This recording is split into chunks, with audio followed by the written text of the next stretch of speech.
وقف سكرول ثانية، ولو داخل أولى ثانوي كمل الفيديو ده عشان دول 4 غلطات هتندم لو عملتهم في المدرسة بارت 1.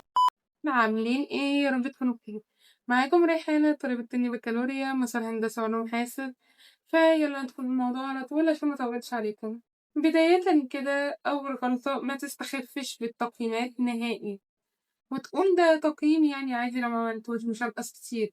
بالعكس، أي تقييم تعمله أو تسيبه هيفرق معاك في درجاتك، وغير انك هتتعود على كده وهتقول على كل تقييم عادي يعني ما درجته مش كبيرة بتاع لحد ما يتراكم عليك كمية تقييمات حلوة يعني، وهتلاقي نفسك زعلت آخر السنة.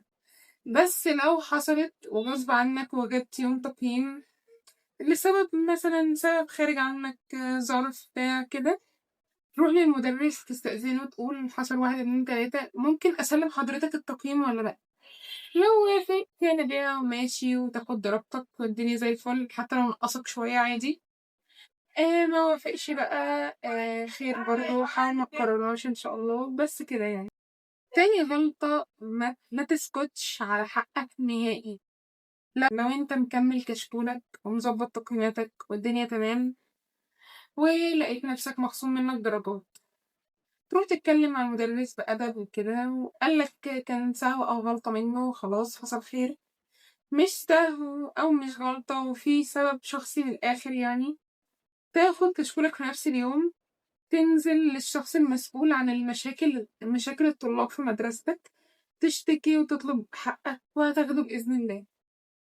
تالت غلطة، ما تتسحلش في الأنشطة أو حاول أصلا متدخلش أنشطة، ودي عن تجربة شخصية.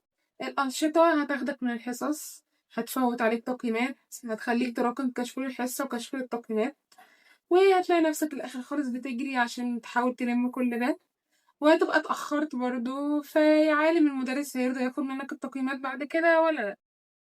ورابع غلطة والأخيرة وتعد أهمهم، حاول مهما حصل ما تغيبش يوم امتحان شهر، غير لو عندك ظرف صحي شديد وتقرير طبي وكده، علشان انت غير انك هتنقص نفسك درجات كتير، اللي هو امتحان الشهر الواحد ب15 درجة لوحده، انت هتدخل في مشاكل مع الإدارة انت كنت في غنى عنها.